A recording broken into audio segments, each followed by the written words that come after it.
Bom, continuando então a falar do capítulo 8, né, que fala sobre análise de velocidade e aceleração de mecanismos. Nós estamos então na parte 3 das videoaulas, né? Nessa parte 3 a gente vai falar sobre a solução do exemplo 8.2, né, do livro do Mabi, tá? Então o exemplo 8.2, ele pega um mecanismo que é a roda de Genebra, tá? Aqui a animação, né, mostrando o movimento do mecanismo, né? E aqui a foto do problema, né, onde eu tenho a posição, a fase onde o mecanismo foi desenhado, né? E aonde o livro pediu para calcular a velocidade e aceleração em relação à barra 3, né? Então vamos primeiro entender a figura do mecanismo para a gente começar a discutir sobre a solução desse problema, né? Só um comentário antes é que o exemplo 8.1 que a gente já viu pegou um mecanismo que só tinha pares cinemáticos inferiores, né? Naquele mecanismo não existia a componente de aceleração de Coriolis. Aqui no 8.2, ele está apresentando a roda de Genebra. A roda de Genebra, como a gente já tinha discutido anteriormente lá no capítulo 2, o contato do pino da roda, nessa roda amarela, em contato com essa roda verde, né, vai existir um contato com deslizamento, né? O pino desliza para dentro da fenda, né, ao longo do movimento. Então aqui é um par cinemático superior, né? Eu tenho um movimento de rolamento entre as superfícies e um movimento de deslizamento do pino para dentro da fenda.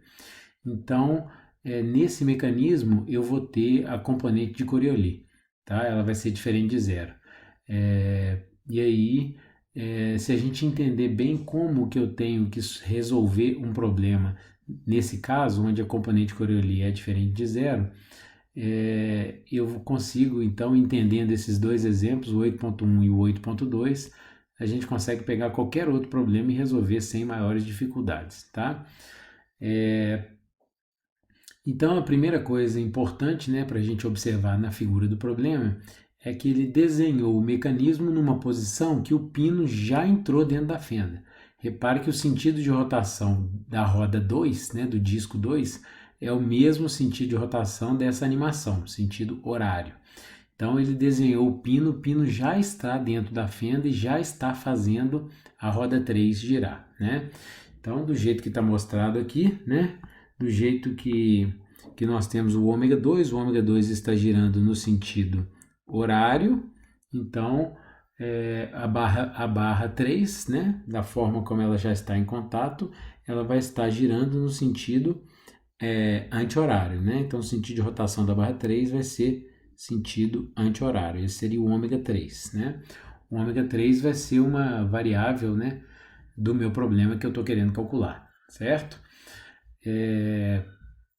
Então, a cadeia cinemática está mostrando aqui, ó, no ponto O2, que é o centro de rotação da barra 2, eu tenho então o ômega 2 com um valor de 10 radians por segundo. O enunciado do problema falou que essa velocidade angular é constante, tá? Então a barra 2 está girando com uma velocidade angular constante de 10 radians por segundo. O pino já entrou dentro da fenda, né? E está nessa posição fazendo a barra 3 girar no sentido anti-horário. E o ponto O3 é o centro de rotação da barra 3, né? A posição angular, né, se eu pegar aqui, ó, e prolongar essa direção aqui, ó, que vai do pino até o ponto O2, eu tenho um ângulo de 25,1 graus. Se eu prolongar essa linha, né, que é a direção da fenda em relação ao eixo Y, eu tenho um ângulo de 40,5 graus, né? Então essa é a posição angular da fase onde ele pediu para a gente calcular a velocidade e a aceleração. Então, a primeira coisa importante que eu tenho que reparar na hora de solucionar um problema como esse, né, que é que existe um par cinemático superior, é na hora de definir os pontos da cadeia cinemática, né? O ponto O2 e o ponto O3 já estão definidos, né? São os centros de rotação. E aqui a minha cadeia cinemática é bem simples, né? Além do ponto O2 e do ponto O3, eu só tenho mais o pino, né? A posição do pino. Então, se eu pegar no pino e chamar esse pino simplesmente de ponto A, né, como a gente tinha feito no problema anterior, né, vamos supor que eu pegue aqui e chame esse ponto de ponto A. O que vai acontecer? O problema que eu tenho é que eu vou ter dificuldade de separar os graus de liberdade, tá? Eu vou ter dificuldade de separar o rolamento e o deslizamento, né, dessa junta que é um passo pneumático superior, tá? O rolamento entre as superfícies, né, entre o pino ali e a roda de Genebra, vai representar a rotação da barra 3. Então, o rolamento é dado por essa rotação. E o deslizamento vai representar o movimento do pino para dentro da fenda, né, para permitir a execução do movimento, né, para o mecanismo não travar, né? Então eu tenho que ser capaz de separar esses dois graus de liberdade. Então, em vez de chamar esse ponto de ponto A, eu vou definir um ponto para cada barra que está em contato com esse local geométrico que o pino está no momento. Então, eu vou definir um ponto que eu vou chamar de ponto A2 e um outro ponto que eu vou chamar de A3. Né? Aqui no livro ele colocou também apertadinho ali, A2 e A3. Né? Então, por que eu estou definindo dois pontos? Porque fazendo isso eu consigo separar os dois graus de liberdade para resolver o meu problema. Tá? Então, essa é a primeira grande diferença, né? Na hora de eu pegar um problema onde eu tenho a componente Coriolis, onde eu tenho um par cinemático superior, né? Em relação ao exemplo 8.1 que nós fizemos anteriormente, né? Então,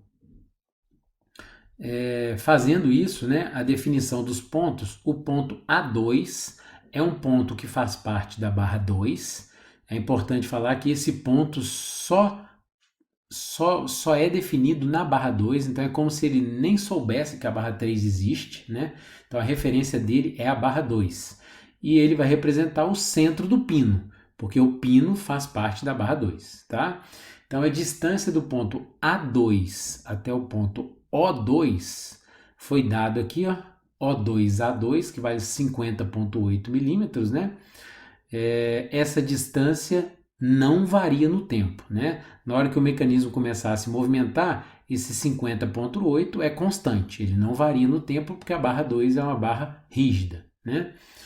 Já o ponto A3 ele é definido em relação à barra 3. Então, para o ponto A3, somente a barra 3 que existe. Ele nem sabe que existe uma barra 2. A referência do ponto A3 vai ser a distância do local onde o pino estiver em relação ao centro de rotação da barra 3, tá? Apesar dele usar o pino como referência para localizar o ponto A3, para o ponto A3, a referência dele é a barra 3. Né? Ele nem sabe da referência da barra 2.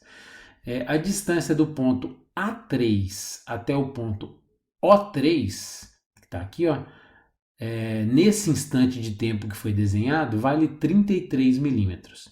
Porém, agora eu faço uma pergunta para vocês. Essa distância, quando eu variar o tempo aqui, ó, na hora que eu girar a barra 2, essa distância vai ser constante no tempo? O que vocês acham? Podem pensar um pouquinho, se quiser parem o vídeo, né? Mas eu acho que é bem fácil de interpretar. Se essa distância for constante, o mecanismo teria que travar, né? Não teria como ele continuar a movimentar. O que está acontecendo? O pino está deslizando para dentro da fenda. O pino deslizando para dentro da fenda, essa distância vai variar. Então, ou seja, essa distância O3A3, que representa o raio, né, desse movimento de rotação para a barra 3, o raio na barra 3 está variando, né? Então isso é o que mostra aí que a gente vai identificar que entre a barra 2 e a barra 3 existe componente de Coriolis, porque existe movimento relativo entre os dois corpos e o raio também está variando, a partícula está deslocando dentro do sistema, né? Então isso faz com que exista a componente Coriolis, tá? Então isso é importante a gente entender para começar a resolver o problema, tá? Feito isso, né, usando a definição desses pontos, a minha cadeia cinemática continua sendo uma cadeia bem simples, né? Eu tenho o ponto O2, o ponto O3 e o ponto A2 e o ponto A3. Então esses pontos que eu vou usar para poder definir onde eu vou colocar o meu sistema inercial, meu sistema móvel e o meu ponto P, tá? Então vamos começar a definir os pontos, né? essa é a minha equação geral que eu vou aplicar ela depois de definir os meus pontos. Então, primeiro o sistema inercial, né? O sistema inercial, seguindo as mesmas dicas do exemplo anterior, tem que estar num ponto da cadeia cinemática que é fixo. Então, seria ou A2 ou A3. E de preferência num ponto onde eu conheça, né, tenha mais informações, ou seja, no centro de rotação de entrada, seria o ponto mais interessante para colocar ele. Então, o livro colocou no ponto O2, né, obviamente, muito parecido com o exemplo anterior. O X do sistema inercial está aqui na horizontal e o Y na vertical, tá? Como ele marcou aqui, ó. O sistema inercial ele não é tão relevante para a gente, porque nós não vamos decompor os vetores no sistema inercial, e sim no sistema móvel, né? Só que lembrando que na hora de definir onde que eu vou colocar o meu sistema móvel, eu tenho que pensar em conjunto com o ponto P, né? Para poder achar a melhor solução para o meu problema. Esse mecanismo, pela cadeia cinemática dele ser muito simples, eu vou ter mais de uma solução possível que eu consigo ter a resposta. Tá? Eu não vou ter muitas incógnitas nesse problema, né? Então seria relativamente mais fácil definir. O livro fez uma definição que eu vou explicar o porquê, né? E a gente vai seguir essa mesma ideia. E serve como dica para problemas um pouquinho mais complexos do que esse, tá? A princípio eu iria pensar o seguinte: o livro pediu para calcular a velocidade e a aceleração do ponto A3. O que isso quer dizer? Ele quer saber a velocidade e a aceleração na barra de saída, né? Ele quer saber o ômega 3 e o alfa 3, né? Obviamente, né? Pensando nisso, eu iria imaginar colocar o ponto P no ponto A3, que geralmente é o ponto onde eu quero obter minha informação, né? E o sistema móvel ele vai ter que estar num ponto que se movimenta. Então seria ou A2 ou A3. Tá? Então você poderia, a princípio, pensar em colocar o sistema móvel em A2 e o ponto P em A3. Né? Nesse problema, muitas vezes você não teria muita dificuldade porque a cadeia cinemática é muito simples. Tá? Mas você pode encontrar uma dificuldade em outros problemas onde você tem uma cadeia cinemática mais complexa, com mais barras, que seria o seguinte: se você colocar o sistema móvel em A2 e referenciar o seu sistema móvel em relação à barra A2, o que vai acontecer? Você está colocando tanto o sistema inercial quanto o sistema móvel, os dois sistemas, na mesma barra, na barra 2. Então, na hora que você for aplicar a sua equação geral, provavelmente o ômega da equação geral vai ser o ômega 2. Isso pode ser bom ou ruim, né? Se você tiver uma equação com muitas variáveis, isso poderia ser bom, porque o ômega 2 foi dado. Se você não, mas pode cair numa situação onde você vai trabalhar com uma equação que não entra a variável que você quer calcular. Por exemplo, o ômega 3. Se aqui for o ômega 2 e eu quero calcular o ômega 3, para que serviu aquela equação? O ômega 2 eu já sei quanto é que ele vale. Né? Então você tem que interpretar isso no seu problema, tá? Então o que ele sugeriu? Colocar como uma regrinha para você aplicar a solução do problema. Tenta colocar o sistema móvel no primeiro ponto da cadeia cinemática que já faça parte do elemento seguinte, da próxima barra na cadeia cinemática. Então eu teria que usar um ponto que estivesse na barra 3 e não na barra 2, né? Como está o ponto A2. Então, fazendo isso, ele sugeriu colocar o sistema móvel em A3. E, sem problema, não colocar o ponto P em A3, porque o importante é você usar o ponto A3. A partir do momento que você está usando o ponto A3, provavelmente a variável V de A3 vai aparecer na equação, tá? Então, não tem problema você não colocar o ponto P aonde você quer obter o dado. O importante é você usar o ponto onde você quer obter o dado, né? E aí o ponto P, você tem 50% de chance ali de acertar, né, a solução que o livro colocou, né? Porque faltou na minha cadeia cinemática o ponto A2 e o ponto O3. Lembrando que não pode repetir o mesmo ponto, né? Então, entre o ponto A2 e o ponto O3, o que vocês acham que seria mais interessante para resolver? Pensem um pouquinho aí quais seriam as vantagens e desvantagens de você colocar em A2 ou em O3. E eu já te falo de cara o seguinte: qualquer um dos dois que você colocar, você vai conseguir ter a resposta, tá? Mas eventualmente um deles vai te dar um pouquinho menos de trabalho, de conta, tá? Então o que vocês acham aí? Pensa um pouquinho. Parem o vídeo e pensem um pouquinho.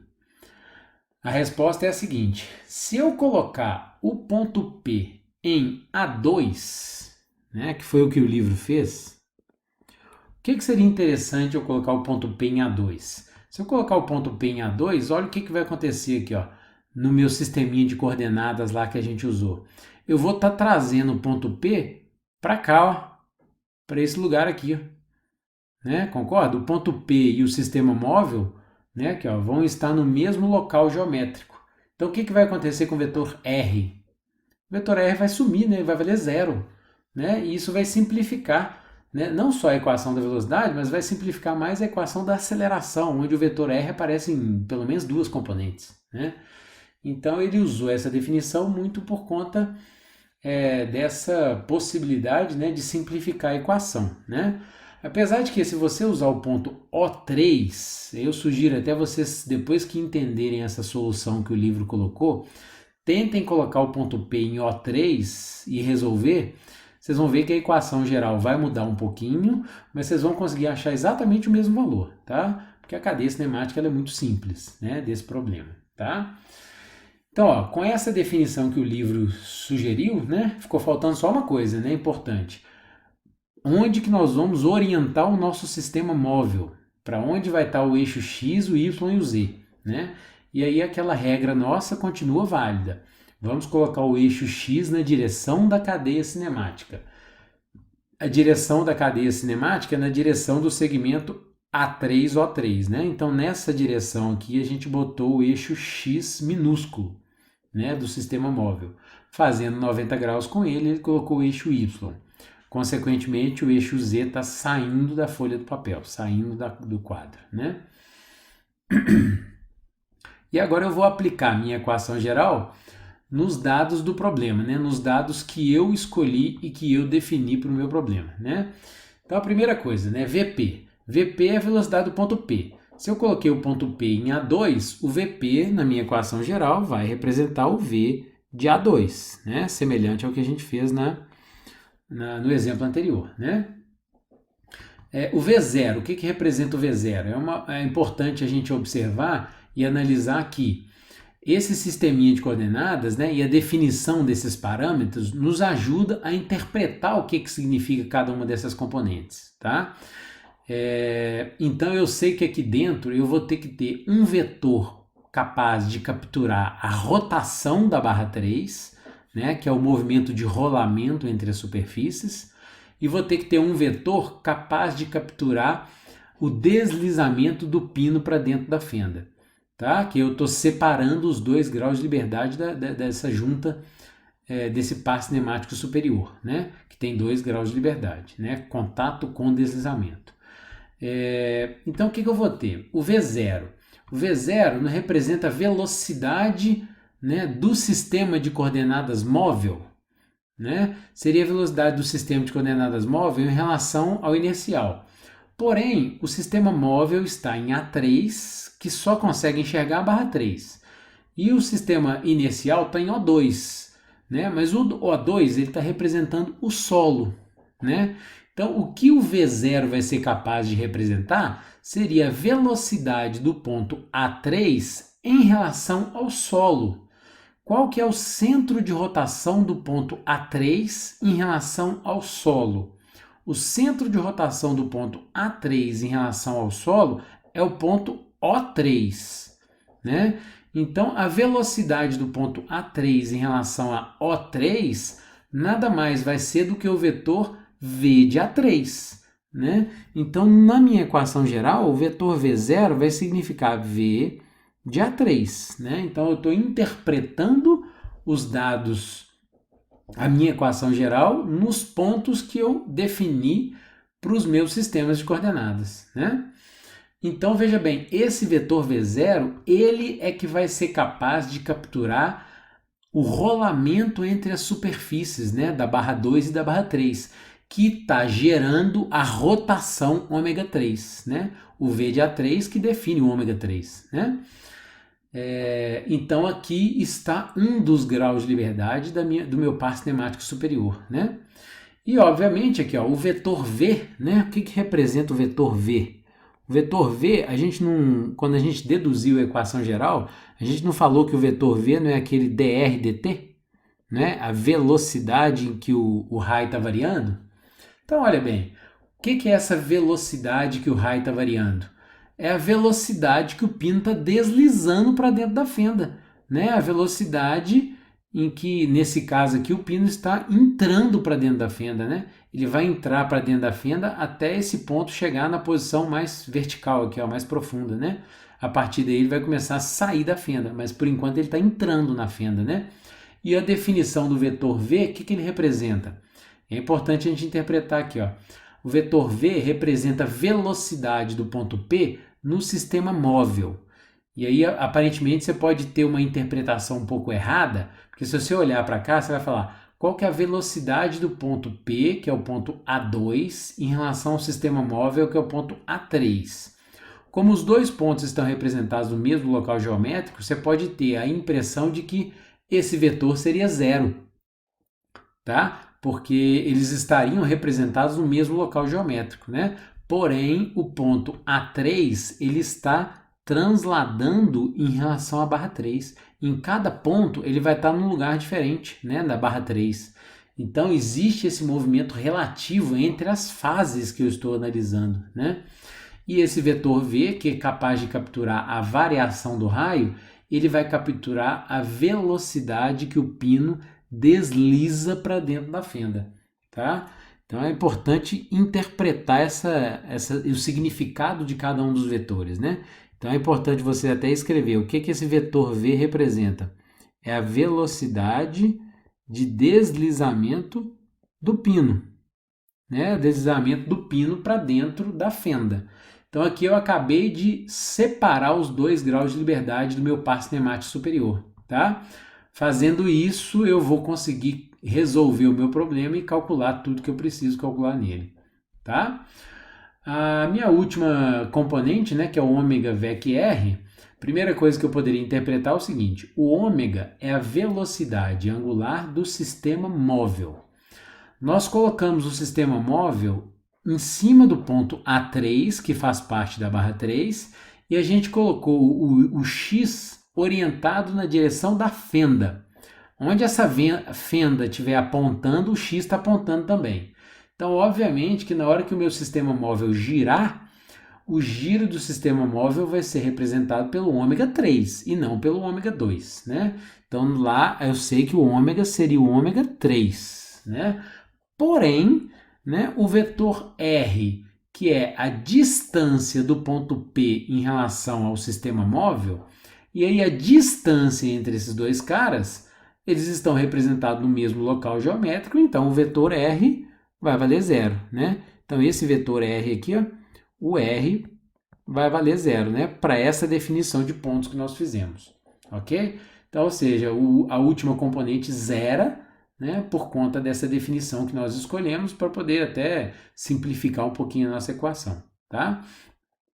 Então, ou seja, essa equação aqui, ó, é a equação geral que eu vou trabalhar, né, para resolver o meu problema, e ela é que eu vou ter que decompor esses vetores aqui, ó, para poder achar o que eu estou querendo, né? Lembrando que aqui nessa equação eu tenho duas incógnitas. O V de A3 é uma incógnita e o vetor V, que é a velocidade que o pino está deslizando, também é uma incógnita, né? Porém, eu consigo analisar a direção de todos eles, né? Agora nós vamos passar para a próxima parte, né? A nossa próxima videoaula, né? Que a gente vai discutir como que eu resolvo a parte da velocidade aqui da roda de Genebra, tá?